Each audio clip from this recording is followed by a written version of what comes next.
Ba xôm chụp đẹp xua lúc nạn niên chỉ tì mệt đấy ngày ní lúc nạn niên được bàn chụp nhóm bàn sân sai cả ná chúng ba chỉ bật thiên ông ca bị chỉ thập tay khmer bị chăm bật tiền Australia ngày đi tới ông ca bị chỉ thập tay khmer giống như bàn bằng cao được cam bị thì mấy mũi cứ cam bị thì podcast ní cứ chỉ podcast môi đại dương bàn nâng chắp vào bằng cao lực tìm mùi hơi podcast nó mua ấy cứ mua to dương thì gì rừng chiết chẳng hay ấy ban dương đã thay dương mua thà to thì gì rừng chiết vì pro lúc này điên đăng hai rừng bật tê chiết dương cứ miền rừng tràn nè đại dương trời lướt mau thì gì dương mình ai nơi nghiêm đại dương mình là gì được tì chẳng hay rừng ấy khác đại hàng ông ca bị chia tập tại mai nâng rụng lệch vô màu tại chế nút cứ miền rừng sứt mนุษย์ในឯងគឺរឿងស្ថានភាពសិទ្ធិមនុស្សនៅក្នុងប្រទេសកម្ពុជាអាចថាស្ថានភាពសិទ្ធិមនុស្សក្នុងប្រទេសកម្ពុជាយើងអ្នកនៅក្នុងប្រទេសមិនហ៊ានបញ្ចេញមតិទៅចែកអំពីបញ្ហាហ្នឹងហើយទី2នោះគឺរឿងពាក់ព័ន្ធទៅនឹងអយុត្តិធម៌សង្គមជាច្រើននៅក្នុងប្រទេសកម្ពុជាយើងរួមទាំងរឿងប្រជាធិបតេយ្យដែលកំពុងតែធ្លាក់ចុះយ៉ាងធ្ងន់ធ្ងរនៅក្នុងប្រទេសកម្ពុជាយើងនឹងដែរអញ្ចឹង podcast យើងនឹងផ្ដោតទៅលើបញ្ហាទាំងអស់នេះហើយយើងនឹងធ្វើទៅតាមស្ថានភាពដែលកើតមានឡើងជារៀងរាល់សប្តាហ៍ឬក្នុងពេល2សប្តាហ៍យើងនឹងធ្វើការផ្សព្វផ្សាយម្ដងដើម្បីឲ្យលោកអ្នកនាងបានដឹងអំពីស្ថានភាពអ្វីខ្លះដែលពាក់ព័ន្ធទៅនឹងប្រធានបទរបស់យើងអញ្ចឹងថ្ងៃនេះលើកទី1ជាកិត្តិយសរបស់ខ្ញុំហើយជា podcast ដំបូងណាដែលខ្ញុំបានមានភ្ញៀវកិត្តិយសម្នាក់ដែលបងប្អូនប្រិយមិត្តប្រហែលជាមានអ្នកខ្លះធ្លាប់ស្គាល់ហើយក៏អ្នកខ្លះហ្នឹងក៏មិនបានស្គាល់ហើយថ្ងៃនេះគាត់បានមកដល់ទឹកដីអូស្ត្រាលីហើយគាត់ក៏ជាអ្នកសារព័ត៌មានដែលមានបទពិសោធន៍ជាច្រើនហើយបានធ្វើកិច្ចការងារជាសារព័ត៌មានជាមួយនឹងខាងសារព័ត៌មានអន្តរជាតិជាច្រើនផងដែរអញ្ចឹងថាតើគាត់ជានរណាសួស្តីកាតាបាទអរគុណដែលបានណែនាំហើយទីយមមែនតើថ្ងៃនេះមែនតើទៅបានមកដល់ទឹកដីអូស្ត្រាលីហើយឆ្លៀតបានមកចូលទីវិក្កាមទី1នៃ podcast នេះទៀតហើយដូចលឺនិយាយមិន podcast នេះនិយាយពីជាតិនិយាយពីអីចឹងណាបាទខ្ញុំសូមបង្ហាញថាខ្ញុំឈ្មោះម៉ៃទិតារាខ្ញុំជាអ្នកសារព័ត៌មានដែលធ្វើការនៅប្រទេសកម្ពុជាអស់ជាង20ឆ្នាំហើយថ្ងៃនេះសប្បាយចិត្តបានមកដល់អូស្ត្រាលីហើយក៏វារៀនហើយជាបងប្អូនមើលថាហេតុអីខ្ញុំស្លៀកពាក់ខុសគេលើកហ្នឹងឃើញលើករាល់ដងពាក់តែខោអាវតែមួយលើកនេះមានអាវទី3មកចំពេលដែលតិចសម្លាញ់តិចមែនតើដូច្នេះ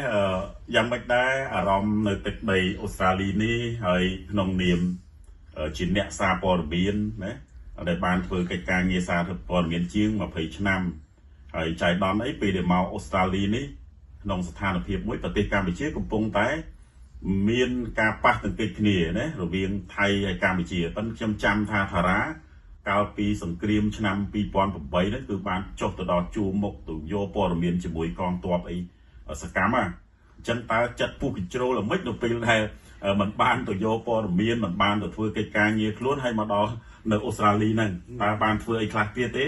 ឬក៏មកអត់បានធ្វើអីយ៉ាងម៉េចខ្លះមើលមានការកត់សម្គាល់យ៉ាងម៉េចអរគុណកាលណាអរគុណមែនតើទៅពុះកញ្ជ្រោលខ្ញុំដូរស្បត់យន្តហោះខ្ញុំចង់ទៅធ្វើការវិញប៉ុន្តែនឹកសប្អីទៅធ្វើឲ្យណាគេគេអត់មានស្ថាប័នទេអញ្ចឹងស្ថាប័នច្រើនតែខ្ញុំដឹងស្ថាប័ននៅក្នុងប្រទេសកម្ពុជាច្រើនតែគេបាទស្ថាប័នច្រើនមែនដូចខ្ញុំតែនិយាយយើងសម្បូរណាបើតាមរបាយការណ៍របស់ក្រសួងព័ត៌មានដែលលោកទៅចេញហើយមានស្ថាប័នជាង2000ហើយអ្នកកសែតនឹងជាង20000នាក់បាទយើងសម្បូរមែន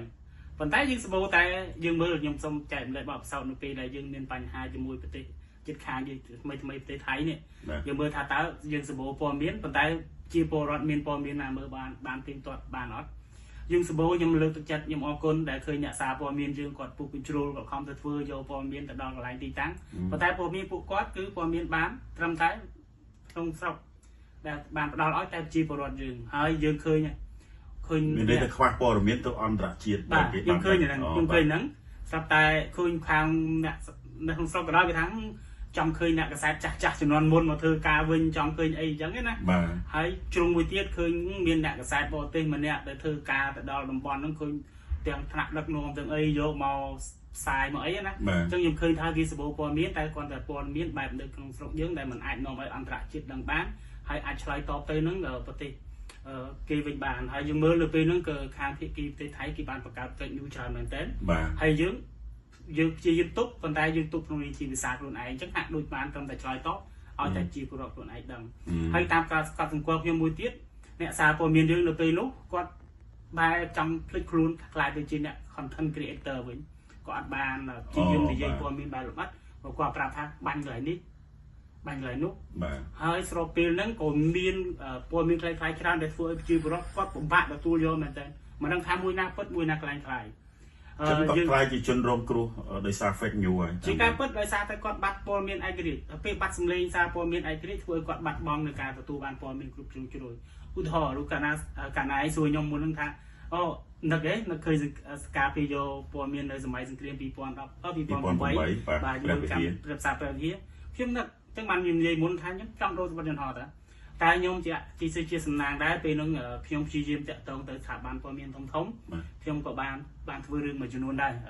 តែទៅរឿងមួយចំនួនតែបងប្អូនយើងឃើញខ្ញុំបានផុសលើ share លើ Facebook ដែរព្យាយាមបង្ហាញពីអ្វីដែលបានកើតឡើងប៉ុន្តែខ្ញុំសោកស្ដាយខ្ញុំអត់បានទៅដល់កន្លែងទីតាំងប៉ុន្តែខ្ញុំបានពឹងពាក់មិត្តភ័ក្តិជាអ្នកសារព័ត៌មានដែលនៅកន្លែងទីតាំងហ្នឹងឲ្យសម្ភារឲ្យខ្ញុំហើយខ្ញុំយកមកទៅសេនៅក្នុងប្រទេសអូស្ត្រាលីនេះចេញទៅសារព័ត៌មានវិញដឹងហើយ BBC ជាសារព័ត៌មានធំរបស់អង់គ្លេសហ្នឹងបាទអញ្ចឹងហ្នឹងហើយកាលណាខ្ញុំនិយាយខ្ញុំឃើញរូបភាពមួយទៀតដែរចង់ឲ្យឃើញទឹកចិត្តរបស់តារាពេលដែលនៅម្ដងនេះឃើញបានទៅចូលរួមបាតកម្មគេទៀតណាពីរឿងជាតិនៅមុខសភាវិកតូរីមែនទេហើយពេលហ្នឹងមានអារម្មណ៍យ៉ាងម៉េចដែរចេះអានេះខ្ញុំមកទៅបាតកម្មទេខ្ញុំទៅទាមទារយុត្តិធម៌ឲ្យប្រទេសខ្មែរទេដោយសារគេចោទថាយើងទៅរំលោភដីគេហើយទៅរំលោភដីគេវិញបើយើងទូចប៉ុណ្្នឹងមួយហើយខ្ញុំថាអូខេខ្ញុំត្រូវទៅចូលរួមព្រោះការចូលរួមនោះគឺមិនមែនមានអង្គការចាត់តាំងឬក៏មានគណៈបកនយោបាយណាចាត់តាំងទេគឺពលរដ្ឋខ្មែរទាំងអស់នៅអូស្ត្រាលីហ្នឹងគាត់ចូលរួមទាំងអស់គ្នាអញ្ចឹងក្នុងនាមខ្ញុំជាពលរដ្ឋខ្មែរម្នាក់ដែរដែលមានវត្តមាននៅទីហ្នឹងហើយនេះបានខ្ញុំមិនត្រូវចូលរួមដើម្បីទាមទារយុត្តិធម៌សម្រាប់ជាតិយើងអញ្ចឹងខ្ញុំទៅមើលហើយខ្ញុំឃើញថាការទាមទារហ្នឹងខ្ញុំឃើញខុសពីលោកកណែធ្វើសិទ្ធិនោះទៀតមកឲ្យសួរឆ្លើយវិញខ្ញុំឃើញគេទៅតវ៉ាប៉ូលីសគេមើលគេដាក់តម្រង់ជួស្រួលមែនតើហើយឲ្យយើងចង់ទៅគេការពារហើយអ្នកកសែតគេទៀតល្អមែនតើខ្ញុំមើលបានពីករណីមួយការបាតកម្មប៉ាឡេស្ទីន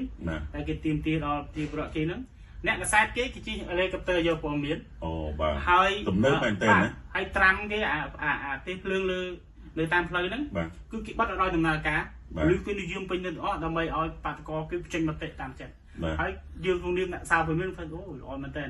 យើងយកព័ត៌មានបានគ្រប់ជ្រុងជ្រោយគេមានតាំងខ្ញុំសួរគេស្អីគេហោះលេខទៅលើ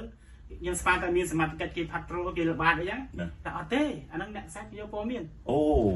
ហើយចេះខ្ញុំសង្សួរមួយដើម្បីឲ្យគាត់តាមដាន